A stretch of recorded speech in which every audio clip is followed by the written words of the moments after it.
Qué bacanería es estar en el campo disfrutando y coreando con un corito sano, tú sabes. Dite algo, Lucas. Ya estamos listos. Necesito que a partir de este momento le presten atención a lo que tienen ante ustedes. El corito histórico. Panas y bellas damas, bienvenidos sean todos una vez más a un nuevo episodio de El Corito Histórico, el podcast donde te contamos la historia de Venezuela de una forma amena, clara, concisa y entendible.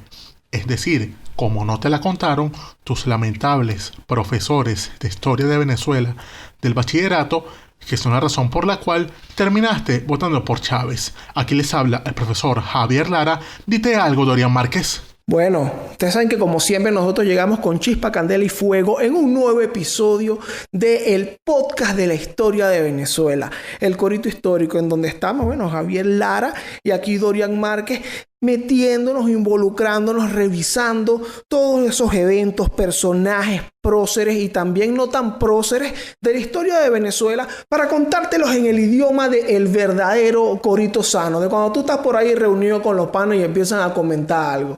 Entonces, bueno, en esta edición venimos con un personaje bastante polémico y bastante bueno que estoy seguro que se van a vacilar. Pero antes de empezar, como siempre, queremos recordarles que salimos en todas las plataformas digitales y en el canal de Daniel Lara Farías en YouTube. Y también los clásicos saluditos. Háblale, Javier. Así es.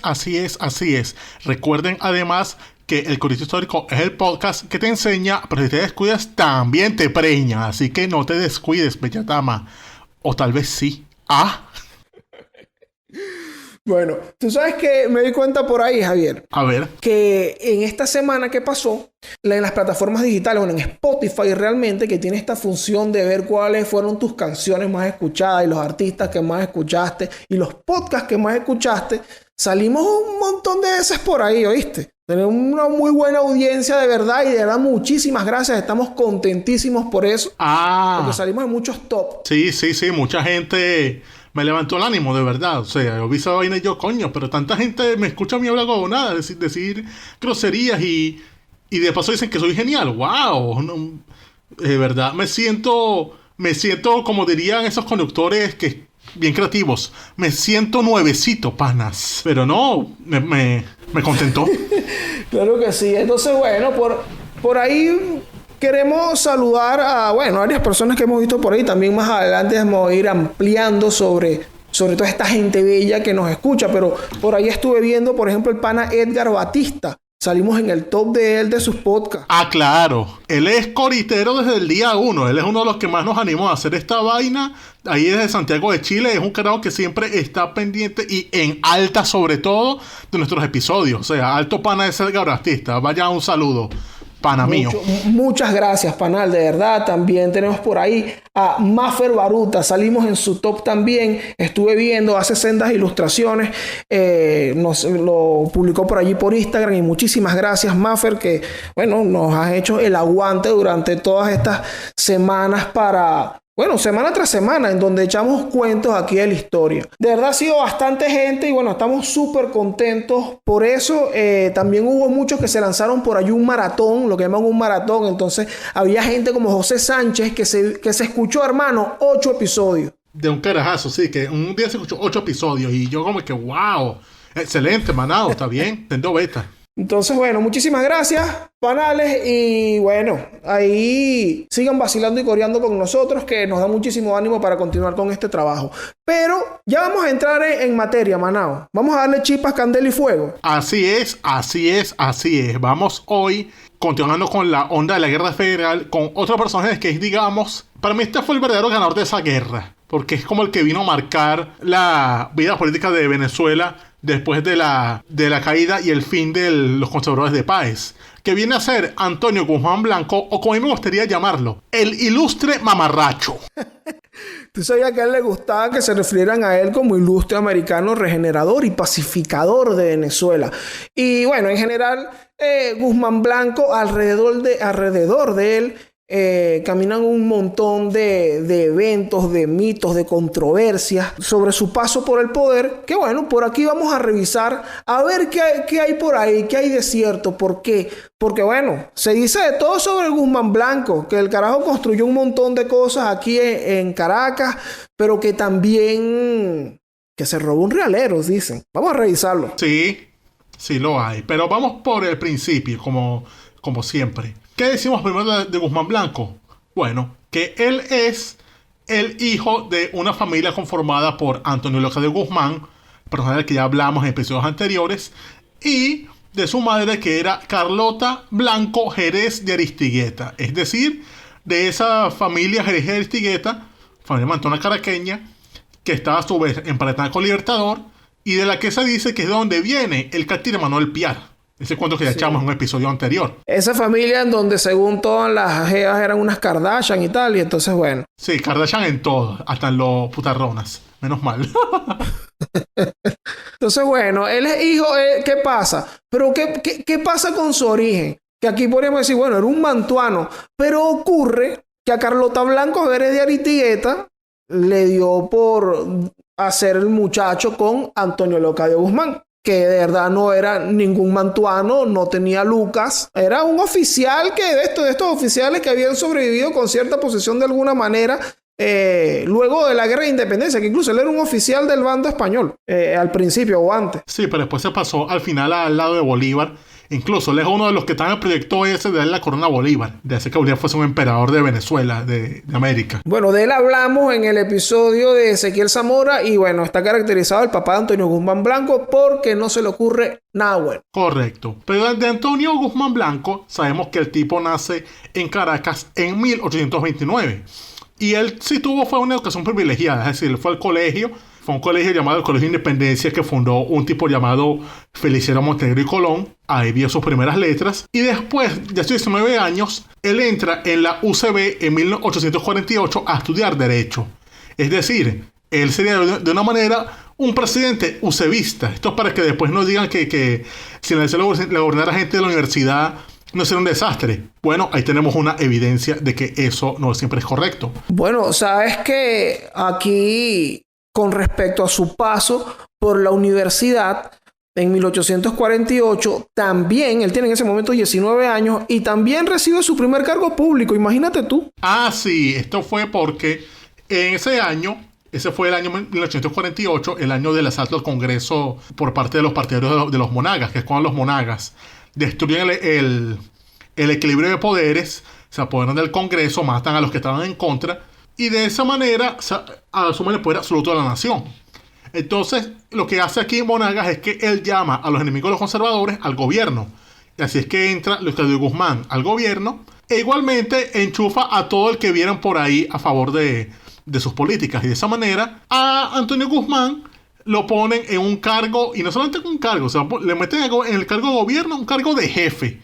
Lo ponen como jefe de sección en la Secretaría de Relaciones Exteriores. Es decir, un cargo que apenas entró a la universidad ya tenía un cargo de jefe. Marico, este carajo es de cierta manera, los Monagas y los Guzmán son como la familia Flores, que los que llegan a un cargo, no joda, enchufan con regleta, porque van enchufando a hermanos, primos, tíos. Ahí gobernó todo el que tenía ese apellido. Bueno, y así son los inicios por los cargos públicos de Antonio Guzmán Blanco, que lo logra aquí con un enchufito, porque no podemos decir, por ejemplo, como el caso de Fermín Toro, que era un sabio, un carajo que venía teniendo un montón de estudios por él mismo, y de pronto, bueno, tiene un cargo allí en la aduana o en Hacienda. No ocurría lo mismo con Guzmán Blanco, pero bueno, el muchacho estaba estudiando Derecho. Además, luego él se gradúa. Cuando se gradúa el 1 de marzo de 1856 de licenciado en Derecho Civil, porque tan claro que también, nosotros lo comentamos por ahí en el episodio de Rocio, para obtener el título de abogado necesitabas haber hecho una pasantía por un escritorio jurídico, por un bufete de abogados, pues necesitabas ejercer un par de años para recibir tu título. Y bueno, Guzmán Blanco lo hizo, cumplió esto en el escritorio de su tío, Diego Bautista Urbaneja. Coño, pero qué manguango, o sea, gracias a los mantuanos. O sea, ¿cómo se conecta todo? O sea, los los Urbanejas, que eran primos de los Blancos y de los Jerez de Aristigueta, le dan el cargo, le dan como la carta de pasantía. Coño, así cualquiera, ¿vale? Y lo más sabroso, Antoñito. No, y lo más arrecho, o sea, si él ya apenas con primer año de Derecho ya tenía un cargo de jefe en la Cancillería, ya con el título de abogado, el carajo tenía la excusa perfecta para que lo primeren con un lomito más grande. Y es ahí cuando el gobierno de Monagas lo nombra cónsul de Venezuela en Filadelfia. Es decir... Oye, vale, lo mandan para los Estados Unidos. Imagínate tú, allá en Filadelfia, donde Will Smith nació y creció. Exactamente. Y no solo eso, o sea, él después de Filadelfia estuvo ahí un rato y después pasa a Nueva York. Y de Nueva York pasa a Washington, a la embajada. Claro, no era embajador, pero sí estaba como secretario. Y gracias a eso mantiene en esos cargos 2 años vacilando en el norte. Nada más porque recién graduado. O sea, estás viendo el nivel de enchufe. Exactamente. Sí, bueno. Él está ahí metido en eso, en la administración pública. Está metido él desde los 19 años, como comentamos hace un rato. Y ahí en su paso por los Estados Unidos se acaba el viaje cuando ocurre la caída de José Tadeo Monagas en 1858, porque recordemos que lo derrocan y llega Julián Castro al poder. Entonces él regresa. Así es. Él regresa, pero en lo que vuelve, Julián Castro está haciendo su reacción contra los liberales que apoyaban el golpe. Y de esa manera es que ahí van expulsando a Zamora, expulsan a Falcón y expulsan a su padre Antonio Leocadio Guzmán. Él lo habían expulsado porque no había nada contra él aún. Sin embargo, aunque él no estaba en ninguna cuestión, el país sí estaba en llamas, porque aunque expulsaban a los liberales del país, en los llanos estaban las milicias, las guerrillas haciendo de las suyas. También estaba prendido el Beta en Oriente, y de esa manera el gobierno conservador es bastante impopular, hasta el punto que tuvieron que llamar a Páez para que los ayudara. Y de esa forma es que Antonio Guzmán empieza como a tomar acción para ir contra este gobierno. ¿Y qué hace? Bueno, él se mete en un movimiento en el cual planeaban ir desde Caracas varios liberales hacia La Guaira para tomar el puerto, porque en ese puerto estaba esperando en la costa, en un barco, estaba esperando Juan Cristóbal Falcón para desembarcar y desde allí tomar el poder hacia Caracas. Lo que pasó es que Guzmán y sus amigos, cuando estaban bajando por la Galipán, se encuentran unas tropas que dirigía Carlos Sublé desde Castilla-La Mar, los asaltan y los capturan la mayoría. Ese movimiento se conoció como la Galipanada. Eso fue entre el 16 y 17 de agosto del año 1858. A Guzmán lo arrestan, va a juicio y extrañamente lo absuelven.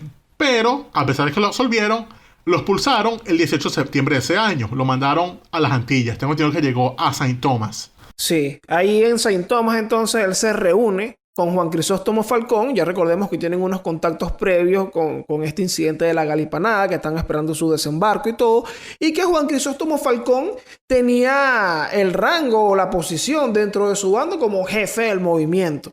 Entonces ahí él se reúne con este carajo, forma parte de su círculo más íntimo, y ahí recordemos que ellos están planeando cómo venir a tomar el poder.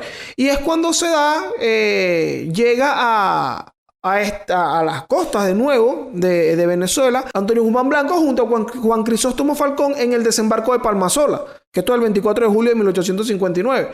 Entonces, como que bueno, vamos allá de una vez a unirnos, a empezar ya la guerra, lo que eran los inicios de la guerra federal. Y aquí él es designado auditor del ejército, porque bueno, un carajo con una formación académica que tiene como una capacidad de organización. Y bueno, allí obtiene ese cargo y empieza su viaje dentro de la guerra federal. Su vida militar, eso es verdad. Incluso el combate en Santa Inés, la batalla que comandó Zamora, con el cargo de coronel. Era coronel allí, sí, exactamente. Así es. Y él fue uno de los que vio morir a Zamora, según cuentan los relatos. Tal vez por eso que le atribuye siempre el imaginario popular, conspiranoico, veneco, se le atribuye siempre toda esa cuestión de que no, que él fue el que lo mató. Mira, él simplemente estaba ahí y ya. Y si él lo mataba, él no iba a ser beneficiado. Entonces esa cuestión es como, bueno, una chavista siempre cree que sus héroes siempre les pasa algo porque los matan. Nunca es que se mueren por vaina. Y también tú sabes... No es que le da cáncer de culo. También que es bueno... Pero tú sabes que también es bueno desmentir justamente, que ya lo hicimos en el episodio de la Guerra Federal, en aclarando que directamente no le beneficiaba a Antonio Guzmán Blanco, directamente en la cadena de mando no le beneficiaba a él la muerte de Ezequiel Zamora, porque quien toma el control efectivo luego de todo es Juan Crisóstomo Falcón, e incluso hay otro oficial en rango por encima de él para comandar tropas. Esto es una versión realmente que deja escrita Francisco Herrera Luque en la historia favorable en Los Cuatro Reyes de la Baraja, pero tenemos que recordar que estos son novelas y cuentos que, bueno, y hay una licencia poética para él reconstruir de la forma en la que él piensa todo este escenario. Pero entonces, bueno, no tiene que ver. Incluso el mismo Antonio Guzmán Blanco luego, posteriormente en su estadía en París, sacaría algunos escritos aclarando este episodio y diciendo que él obviamente no tuvo nada que ver con esto. Así es. Sin embargo, ya aclarado esto, él sigue en ese mando, en el Estado Mayor de Falcón, incluso después del desastre de la batalla de Coplé. Él pasa con Falcón a Colombia, en las Antillas, donde ellos se ponen a buscar apoyo para la revolución. O sea, ellos pasan por ahí, buscan armas, buscan dinero, hasta que vuelven al país ya en el año 1861, en diciembre. Ya al fin del año, es cuando él se va con Falcón hacia el campo de Carabobo a reunirse con Páez.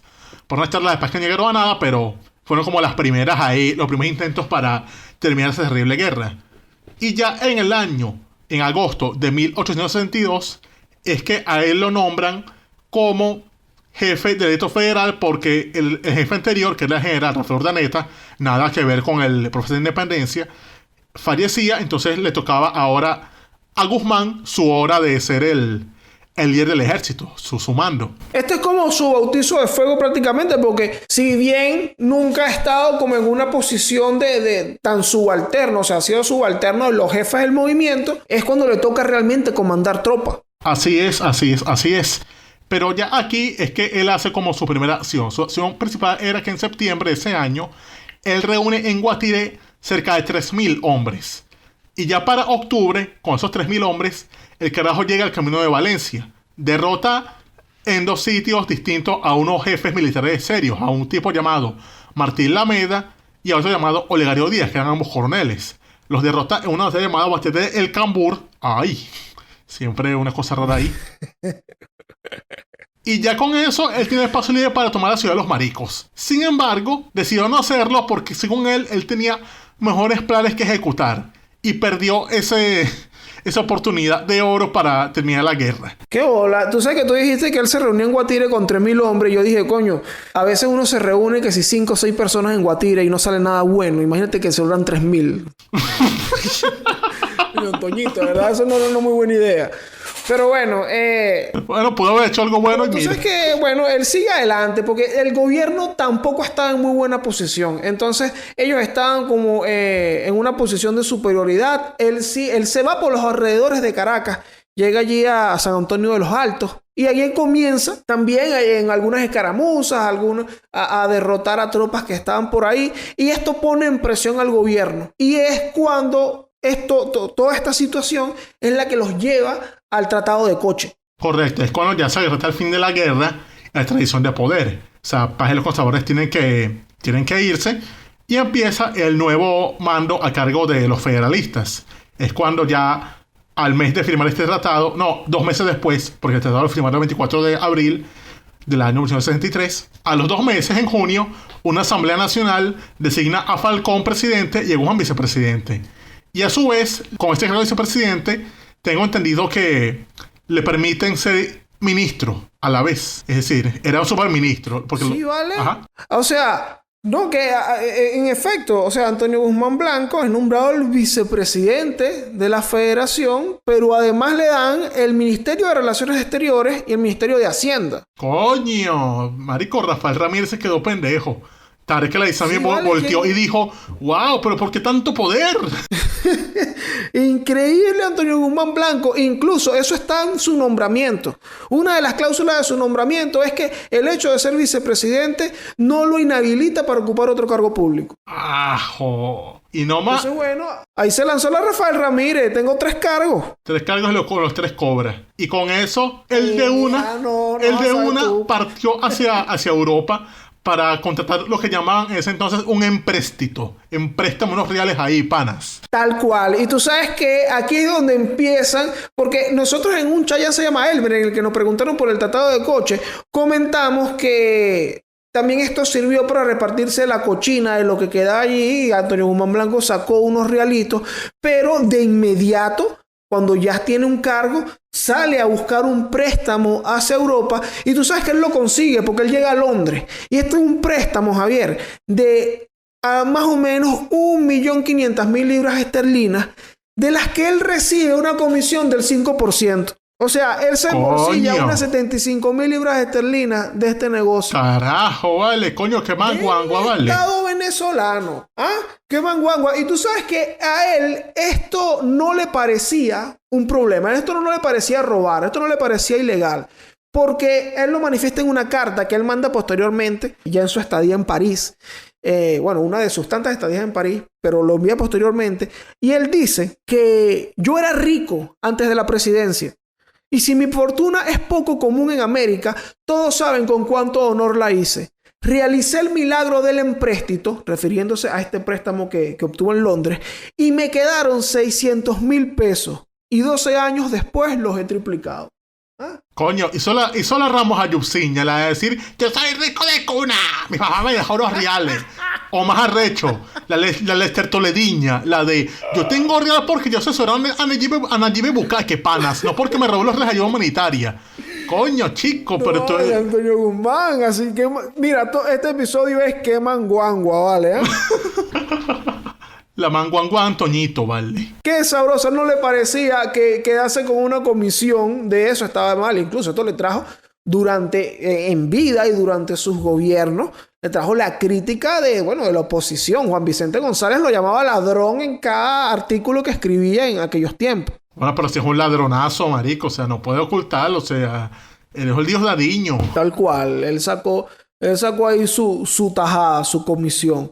Pero bueno, recordemos que él no es presidente todavía, ¿viste? Él salió en carácter de ministro de Relaciones Exteriores y vicepresidente. O sea, apenas era ministro y estaba súper robando. Imagínate si llegaba presidente. Pero lo más arrecho es que seguía robando y vaina. Y después vuelve, o sea, ya aquí sale Dios Adiñas, porque vuelve a presidir la Asamblea Nacional Constituyente.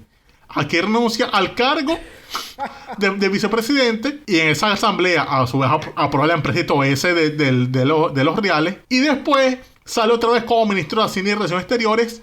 Ya en el año 1864 sale para París, Madrid y Londres. Y en estos viajes es cuando se dice que el carajo entonces llega a París y le dan como los delirios imperiales y ganas de creerse francés a juro. Porque él se queda impactado con lo que era todo el beta de la Napoleón III y vaina, toda la cuestión de la Ciudad de Luz. Y entonces básicamente el carajo se volvió algo así como Julián Rojas Millán. Tú sabes que él vivía en París, ¿no? que yo sí, tú sabes que él vivía en París. Bueno, entonces se puso así en esa onda. Saludos para ti, pana. Mira, este periplo de Guzmán Blanco en Europa. Tú sabes que dentro de muchos estudios de Guzmán Blanco, que puede ser verdad dentro de su enriquecimiento intelectual y como hombre de mundo, es donde él dice, wow, mira, qué bella París. Ojalá mi Venezuela bella fuera así. Carcas parece París, ay, panas. España, qué bello esto, pana. También fue para Suiza. Y qué bello Suiza, panas. Ojalá, mira. Qué bellos estos bancos para usted me real ilícito, panas. Exacto. Y entonces, aquí es donde él obtiene como ya esta afición a París sobre todo. Y que mira, qué bello París, mano. Ojalá Caracas fuera así. Yo no podré ser alcalde de París. Pero no podría ser alcalde de París, pero podía ser presidente de Venezuela. Y aquí es cuando volvió a Venezuela, Falcón, que estaba ladillado, que quería volver a coro, lo designó presidente encargado. E igualmente, al final de ese año, es cuando él conoce a una mujer llamada Ana Teresa Ibarra, de la cual se enamora el frao y se casa con ella. Claro, como decimos siempre, es la bella ladrona de la Caula Sancerín. Y ahí llegó Ana Teresa Ibarra a conquistar el corazón de Antoñito.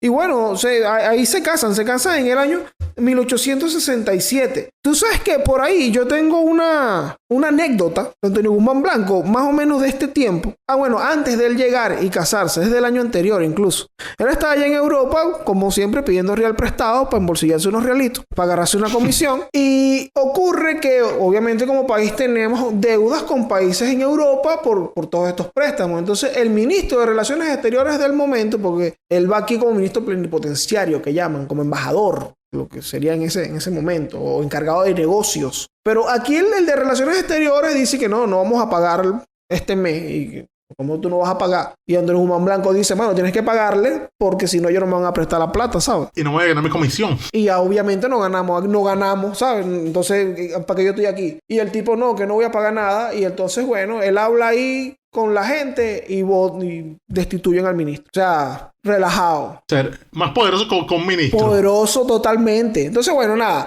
Él llega, se casa con Ana Teresa. Tú sabes que también en este periplo hay una anécdota que me gusta mucho, que es que él llega y aquí en la prensa están criticando a Falcón desde la misma prensa que lo apoyaba antes. Hay un diario, un periódico llamado El Federalista, en donde está un carajo, Ricardo Becerra, criticando a Juan Crisóstomo Falcón. Entonces empieza Antonio Guzmán Blanco a responderle y tiene ahí un beef, tienen allí una tiradera, un toma y dame, claro. Pero lo interesante es que el seudónimo que usa Antonio Guzmán Blanco para responderle es Alfa. O sea, es el Alfa, el jefe. Porque estaba coronado. Estaba coronado. Obviamente, ya yo entiendo que ese gran poeta dominicano le hace honor a... Es guzmancista completamente. Porque, bueno, si Antonio Guzmán Blanco estaba coronado... Y además me imagino que le habrá dicho, mira, Ricardo Becerra, hablamos nunca, porque si te digo que hablamos el martes, tienes esperanza. Y con eso lo desarmó ahí. Pero bueno, nada, él tiene este beef para defender a su compadre, ¿vale? A su amigo del gobierno, Juan Crisóstomo Falcón.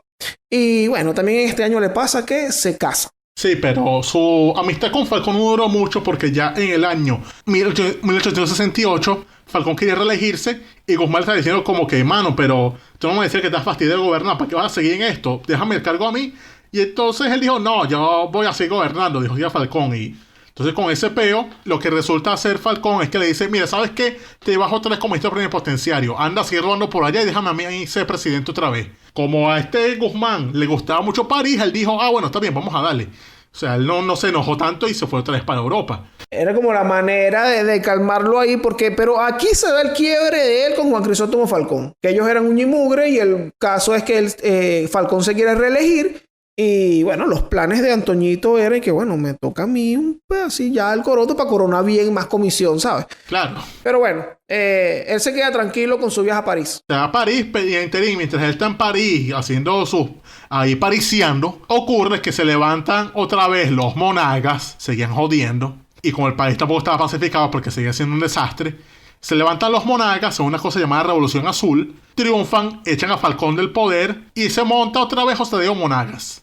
Y cuando José Diego Monagas se monta en el poder, cuando estaba a punto de tomar posesión, el tipo se muere porque ya estaba viejo. Estaba viejo y no llegó a ser presidente otra vez, y deja el cargo a su hijo José Ruperto. De esa manera, Guzmán Blanco se entera de esto y vuelve a Venezuela pensando hacer una oposición a Monagas. No hay un tipo que lo de Fermín. Una oposición tolerable. Sin embargo, él llega un día a su casa, hace una fiestecita, una rumba, y la asaltan los círculos bolivarianos de Monagas. Que eran unos tipos que se hacían llamar los lincheros. Los lincheros de Santa Rosalía. Tipos agarran, llegan a la fiesta, lo coñacean a la gente, se roban el whisky, se mean las matas, hacen toda la clase de cosas que haría un círculo bolivariano y le cagaron la fiesta. Entonces Guzmán tiene que salir corriendo y se iría en Curazao. Y como él estaba muy arrecho porque le dieron su fiesta, decidió, yo no voy a escalar esto más. Armó otra vez un gentío, desembarcó en Curamichá, estado Falcón, y ya en 1870 el carajo entra a Caracas el 27 de abril. Ese día viene a ser la fecha, digamos, inicial del año cero de lo que llamamos el guzmancismo. Esta es la revolución de abril, panas. O sea, hemos hablado un montón de rato sobre las andanzas y las anécdotas de Antonio Guzmán Blanco, y el tipo todavía no estaba efectivamente en el poder. No, ahora sí, o sea, viene a ser era ya parte del aparato, pero no estaba él en ejercicio completo del poder. para nada. Ya llega al poder ya en abril del año 1870, que es cuando un congreso de plenipotenciarios, como obviamente convocó él, lo elige como presidente interino de la república. Y el resto de este año, él se dedica simplemente a combatir al resto de los caudillos que siguen jodiendo. Los va ganando hasta que ya en un sitio llamado Caño Amarillo, no en Caracas, sino en el Apure, los derrota en el año 1872, el 5 de enero. Sin embargo, una de las primeras cosas que él hizo dentro de su locura, hizo una cosa que se le agradece incluso hasta el día de hoy, que fue el día 27 de junio de 1860, el carajo establece el llamado decreto de instrucción primaria, gratuita y obligatoria. Que no lo inventó Chabelo, ¿oyeron? No. El tipo fue, digamos, el civilizador. Él fue el carajo que estableció esto, que es la base de la educación pública, gratuita y para todos. No lo hizo Chávez. Chávez no hizo un coño de madre por la educación, salvo dar pena. Esto fue obra de Guzmán.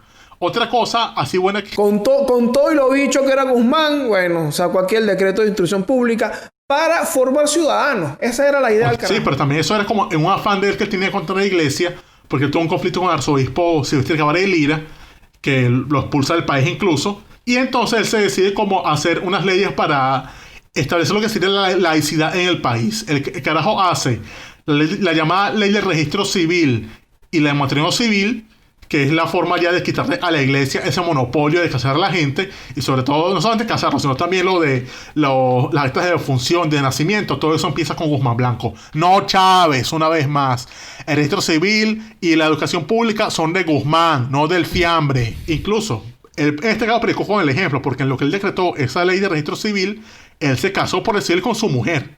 Decir, ahí sí dijo, miren, yo decreto esto y voy a hacer lo que yo decreto, punto. Aunque supió con la iglesia, después se resolvería, mandaron un nuevo arzobispo, pero bueno, él tuvo varios años bien calientes contra la iglesia, que incluso esto cruza un poco con eventos como cuando tumba la ermita de San Pablo y la iglesia de San Pablo para hacer el teatro con su nombre. Entonces como que, mire, tú vas a seguir atacando a la iglesia, chamo. No, pero tranquilo que yo les construyo otra. Bueno, también se puede atribuir al hecho de que, esto sí es comprobado, él era masón. Él fue uno de los primeros, bueno, él cumplió el templo masónico de Caracas, es una de sus obras. Exactamente, es una de sus obras. Tú sabes que hay una cosita que él hace también aquí ejerciendo el poder, y es que él fusila a uno de sus hombres más importantes, de los hombres que lo estuvo acompañando durante todo porque para él tomar el poder, que dijimos que él se organizó ya cuando se fue aquí a las Antillas, él organizó todos los caudillos que había,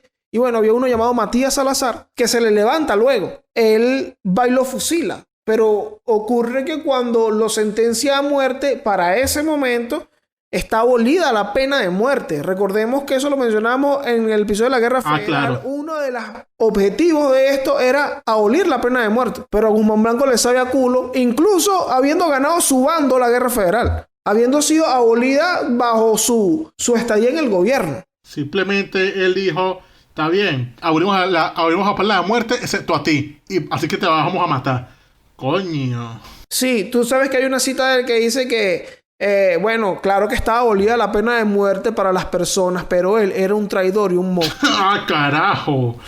Los derechos humanos son solo para los que tú consideras humanos. Está bien, panas. Siendo humanista. Exactamente. Entonces aquí vemos, también cabe destacar que el paso de Antonio Guzmán Blanco por el poder, la historiografía lo ha dividido, se divide en tres periodos, que es lo que se llama el septenio, el quinquenio y el bienio. ¿Por qué? Porque él primero ejerció la presidencia durante 7 años, tuvo, bueno, todo este montón de anécdotas en el poder, pero él seguía manteniendo el control político, y durante un par de años habían otros presidentes, otras personas que obviamente eran controladas por él mientras él estaba en París. Eso es verdad. Que era donde le gustaba estar. Exacto, cuando termina el septenio, que fue el periodo donde él también le dan el llamado título de Ilustre Americano Regidor de Venezuela. Ese era un título de esos para ejercer su ego, porque el tipo tenía un ego muy alto. Eso fue una jaladota de bolas del Congreso. Sí, que era algo así estilo Calígula, que era capaz de pedirle a los congresistas que le nombraran senador a su caballo, y ellos lo complacían porque eran así miserables. Bueno, nombran ese titulazo de Ilustre Americano Regidor de Venezuela, Y él, ante una vaina ante la que tú tienes que decir simplemente, me vas a dar eso, bueno, gracias, a la bolas. No, él dijo, ay, sí, gracias, yo acepto esto, gracias por este titulazo. Porque él no era un tipo serio. Pero él... Exactamente, que fue algo que ni Bolívar aceptó. Correcto, o sea, no aceptan esos títulos. Pero entonces, ¿él qué se dedica a hacer? Bueno, él sí hace una cosa buena, que es que él crea el primer Ministerio de Obras Públicas de Venezuela, que es lo que se dedica a construir cosas como el Capitolio, el Palacio Federal, las basílicas de Santa Ana y Santa Teresa, porque su esposa se llamaba Ana Teresa, el templo masónico, y construye también el Paraninfo de la Universidad Central de Venezuela. También otra cosa que hace, que es otra cosa que no hizo Chávez, que fue el primer venezolano presidente en decretar un censo nacional. O sea, el primer carajo en hacer un censo de la población fue Guzmán Blanco, no el fiambre, panas. Se lo debemos a Guzmán. Importantísimo eso. Porque eso es un cinto. O sea, estamos hablando de que se está haciendo un censo en un lugar en el que el censo que había, o sea, los números que hay de antes son cosas hechas por Humboldt. Sí. Y a Pepa de Ojo. Que se encargó... Exactamente. Acá, por primera vez, se está haciendo un estudio con un método y bajo un sistema ahí de conteo y de todo, de la población del país. Que bueno, forma parte de todas estas... de este viaje hacia la modernidad que pretende dar Guzmán Blanco desde su gobierno. Sí, pero igualmente él también es el que decreta el Panteón Nacional en la antigua iglesia Santísima Trinidad y es el que trae los restos de Bolívar hacia ese panteón. Otra cosa ahí que hace es que, movido por su ego, el creador crea dos estatuas de sí mismo.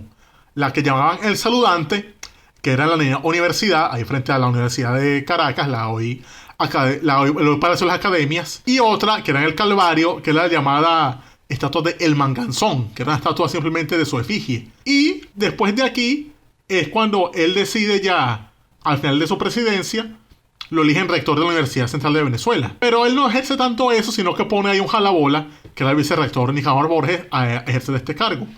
Y él dice, después de esto, le hizo entregar la presidencia al llamado presidente de la Alta Corte Federal, que era su amiguito Francisco Linares Alcántara. Y después, bueno, él se va otra vez a París a joder. Tú sabes que con la universidad hay un cuento bien bueno. Vamos a echar aquí esta anécdota para que tengamos claro un poco también de las dimensiones de las cositas, de las toñocositas, las vamos a llamar. Que son las cositas de Antonio Guzmán Blanco.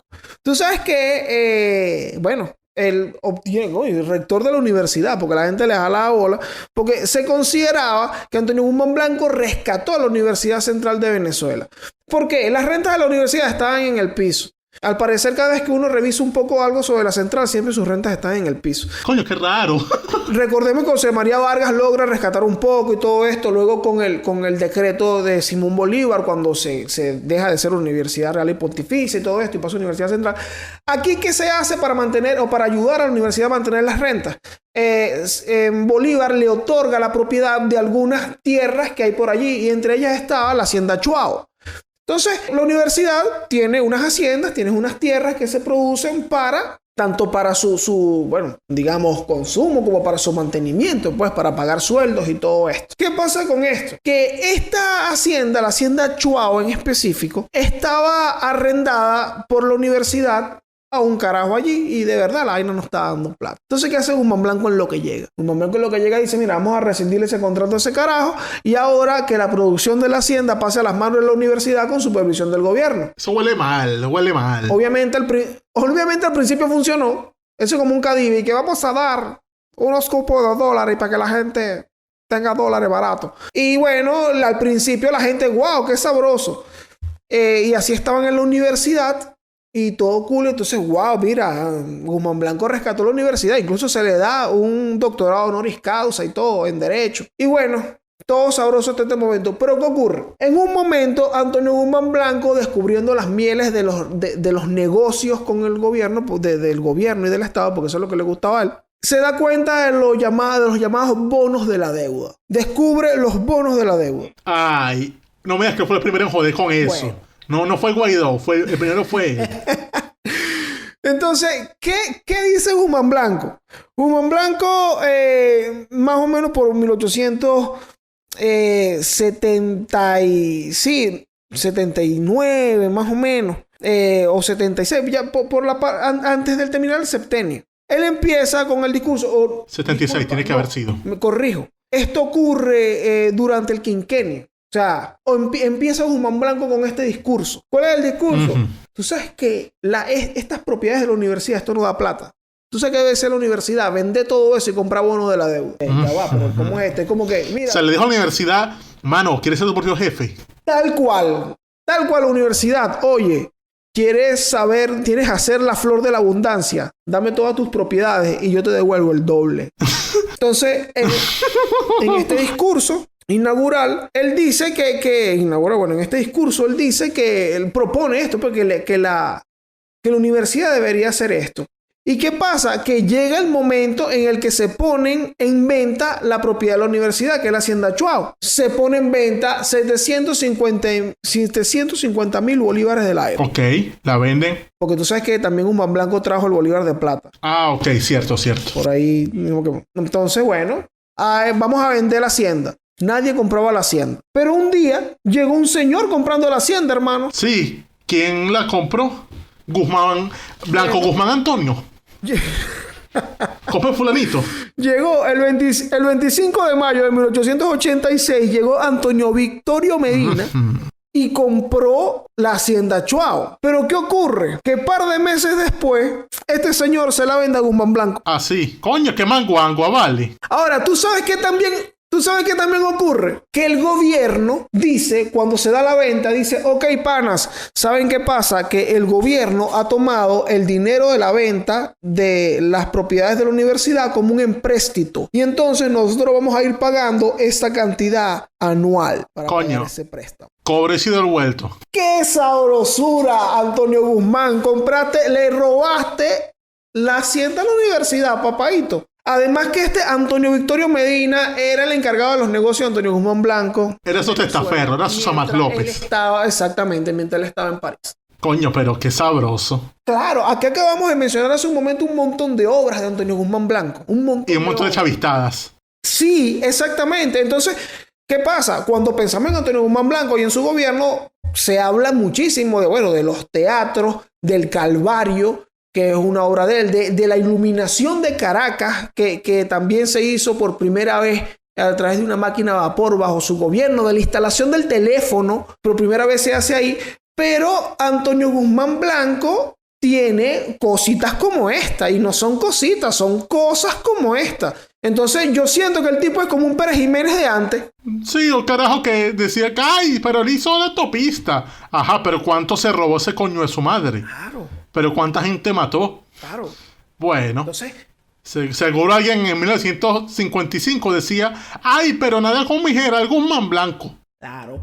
Como dice mucho pajudo de este huevón. Entonces, claro, hay un carácter modernizador en la actitud de Guzmán Blanco y tal, pero también hay un carácter de aprovechamiento. Del latrocinio y peculado. Que incluso... Claro, y que es algo que incluso, no es descontextualizado. Desde aquel momento se le está acusando de ladrón a Antonio Guzmán Blanco por todo esto. Es que tú no puedes ocultar la fortuna mala vida. Y obviamente él no lo hacía. Entonces, hay números exorbitantes en lo que se calcula su fortuna. Sí, e incluso esto era apenas en su primer mandato. Porque en los siguientes mandatos, que ya fue en el año 79, porque él se fue en el 77 a París otra vez, y es cuando ahí se entera que hay una reacción en su contra. Se entera de que tumban sus estatuas, de que están jodiéndolo, y cuando se entera de que Linares Alcántara fallece extrañamente, Linares Alcántara murió en La Guaira, en la casa de Guipuzcoana, de hecho, él cuando se entera de que el carajo murió, vuelve al país, y entonces otros lo eligen presidente. Y es cuando hacen el llamado quinquenio. ¿Qué hace él aquí? Pues lo designan presidente provisional de la República, y a su vez lo autorizan otra vez a volver a Europa. ¿Para qué? Bueno, para seguir gozando de la vida europea. Pero antes de partir, él se lanzó otra chavistada, que fue que agarró a 5 hombres y los delegó como gobernadores militares. Ahí agarró y nombró a sus mejores amigos: Joaquín Crespo, Gregorio Cedeño, Jacinto Lara hijo, Juan Bautista Araujo y José Eusebio Acosta como gobernadores militares. Es decir, revivió el caudillismo. Le dijo a cada uno, mira, toma tú, frente de ese terreno. Es decir, ese era su plancito, revivir el caudillismo como un civilizador becerro que era. En este periodo es cuando él también decreta el Bolívar de Plata y la edición de las Memorias del General O'Leary. Igualmente, él decreta el himno nacional, el Revelado Pueblo, en el año 1881. También. Realiza el segundo censo del país. E igualmente, se lanza también el centenario del nacimiento de Bolívar, que es cuando se empieza a comparar con Bolívar, ponerse poco afiches con la figura de él y la de Bolívar.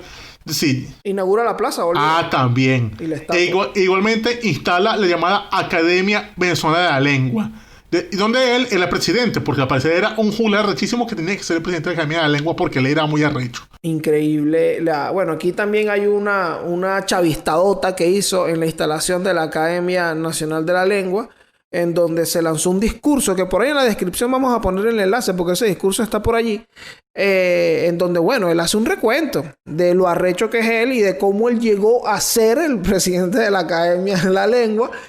Y además, porque ¿qué pasa? Es lo que quería orientar allí su discurso era al origen del español, de la lengua, obviamente, el idioma. Y para hacerlo, dice que él no está de acuerdo con los estudios o las cosas que han hecho dos de los lingüistas más importantes desde hace 2 siglos atrás.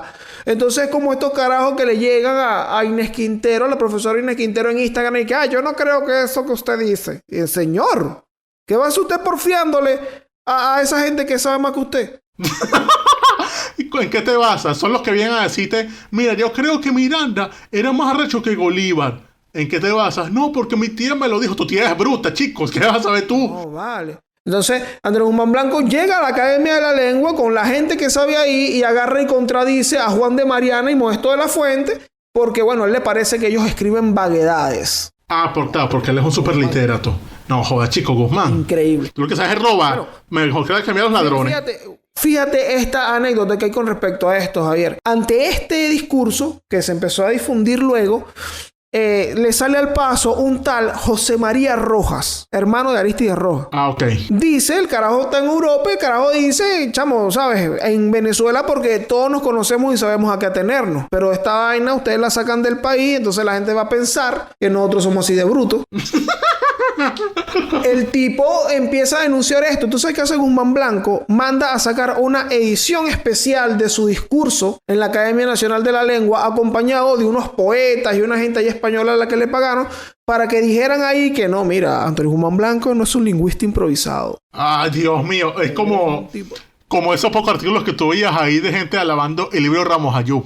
Dios mío, pero... Tal cual. ¿Qué nivel de miseria? Bueno, un carajo, claro, un modernizador y cosas, pero un carajo que hacía cositas como esta, y que hermano, pero ya va, mídete. Que se jalaba bolas a sí mismo. Y se creía sus propios mojones. Y que además dentro del contexto, chamo, nosotros anteriormente hemos comentado de tipos como por ejemplo José María Vargas, muchísimo más dignos, honestos y todo en el ejercicio del poder. Fermín Toro. O sea, que no estamos como que sacando de contexto a Guzmán Blanco. Guzmán Blanco es un loco. Exactamente. Y además, esta es su obra. O sea, un discurso de él mismo acompañado por unos poetas mediocres muertos de hambre diciendo que es arrechísimo. Coño, aprende a Andrés Bello que hizo su vaina solo. No seas así, ¿vale? Exactamente. Y lo más arrechos, él termina su periodo y nombra a Joaquín Crespo como siguiente gobernante. Y otra vez aparece a joder. Después de eso, él tiene como unos peos ahí con Crespo y decide volver cuando existe un movimiento llamado la aclamación, que es que un montón de jaletis empiezan a aclamar que él vuelva al poder porque tiene que terminar su obra. Y de esa manera él vuelve y es nombrado el 27 de marzo de 1886 como presidente. Llega a La Guaira el 7 de agosto y entonces, nada, toma posesión del cargo. Se llama el bienio del gobierno, pero no más el gobierno que sí, 1 año. ¿Qué hizo en este periodo aparte de joder? Bueno, el tipo supuestamente fundó la Casa de la Moneda y también es el primero que rompe relaciones con Inglaterra por aquella acción de invasión del territorio Esequibo. E igualmente es en este periodo donde se empieza como a hacer unas conjuras en su contra que lo terminan jodiendo.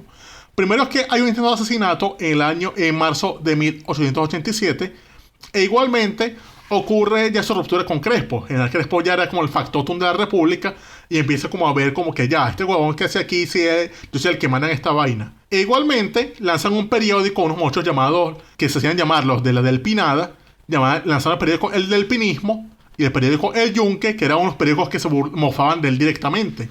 Entonces, de tanta joda, él arrecho ya, por actitud de Crespo, se retiró y terminó de irse a París. se va a Francia y termina falleciendo ya en el año 1899, pero con bastante plata. Porque se calcula que en el año 1888 su fortuna era calculada en 100 millones de francos. Pero obvio, él era un tipo muy honesto, tan honesto como Andrés Izarra o como María Gabriela Chávez. Súper honestísimo, que siempre trabajó y vendía Avon. Esos reales no se los robó de ninguna manera. Sí, no, eso, bueno, ya lo mencionamos hace un rato, él era rico antes de estar en el gobierno. Sí, él hizo su fortuna. Él su fortuna vendiendo Avon y con inversiones en Surinam, panas.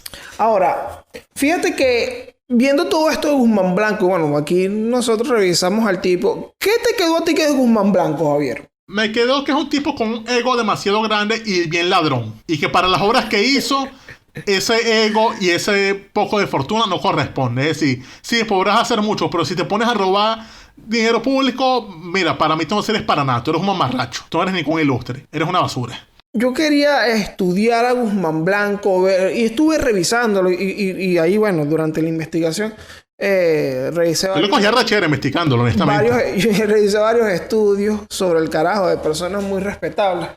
Y bueno, de verdad que Guzmán Blanco tiene un carácter, como lo mencioné hace un rato, modernizador dentro del espacio físico de Venezuela de Venezuela, de Caracas, digamos. Aunque Maracaibo también allí recibió un cariñito, creo que se construyó allí el Teatro Baral, creo. Correcto. Pero la cosa con Guzmán Blanco en este aspecto es que sí, por eso dije hace un rato que es como un Pérez Jiménez de antes.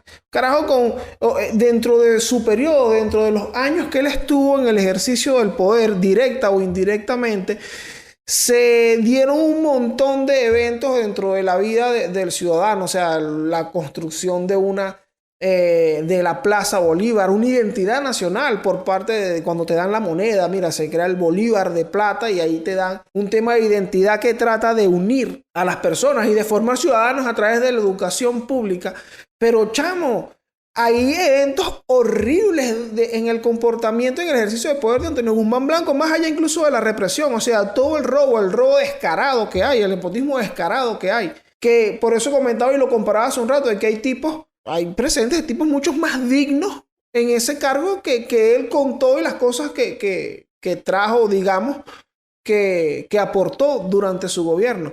Entonces, bueno. Exacto. Aquí en el Colegio Histórico, digamos que no somos fan de eso del ¡ay, pero dejó hecho! Porque mira, no vale la pena nada. O sea, eso de alabar gente que ¡ay, robó pero hizo! Bueno, pero si siguen así, dentro de 5 años van a ponerse a Chabelo por cualquier estupidez y no es la manera, ni lo será jamás. Son los mismos valores y es la misma excusa. Vemos antivalores. Pero por lo menos los adecos robaban y uno tenía un poco. No, Santo tiene que robar. Esos reales no son tuyos. Exactamente. Antonito, esos reales no eran tuyos. Para tú estar aprovechando a hacer negocio con esos reales. Correcto. O sea, lo que yo veo de Guzmán Blanco era un tipo que tenía un ego y unas ganas de robar demasiado altas para lo que hizo. Y realmente eso no es correspondiente. Es decir, él, digamos, es un antepasado directo del chavismo. Con esas cosas de las comisiones, con esas cuestiones de decir que él era rico de cuna. Mira, muchacho, a nadie engañas. Hazme el favor. Con tu negocio de Ramos Alú ahí. Pero bueno, esto es lo que tenemos de Antonio Guzmán Blanco. Esperamos de verdad que haya sido de su agrado todo el contenido. De todas maneras, allí en la descripción del video van a encontrar todas las fuentes que nosotros revisamos para crear este episodio. Incluso, bueno, ahí en los links van a estar los links también, si hay algún libro por allí que revisamos. Y que también, bueno, recomendamos todas estas fuentes para que ustedes amplíen esa información. Háblales ahí, Manao. Así es. Recuerden que estamos en YouTube, en el canal de Daniel Lara Farías. Y estamos también en nuestros propios canales en Spotify, Apple Podcast, Google Podcast, iVoox y todas las plataformas de podcast disponibles que hayan por ahí para que se lo vacilen. También se lo pueden descargar en la página web llevada por nuestro querido amigo Manuel Durán, www.elcolegiohistórico.com, para que lo puedan descargar directamente a sus computadoras, a sus canaimitas, a donde sea, y lo pueden escuchar sin temor a que se les caiga el internet. Estamos también en @elcolegiohistórico_ en Instagram para que asistan a las convocatorias de los chavos. Se llama Elmer. Igualmente estamos en todas las plataformas y redes sociales por ahí. Pero bueno, panas, este fue el corte histórico de Antonio Guzmán Blanco, el ilustre mamarracho. Me quité ya.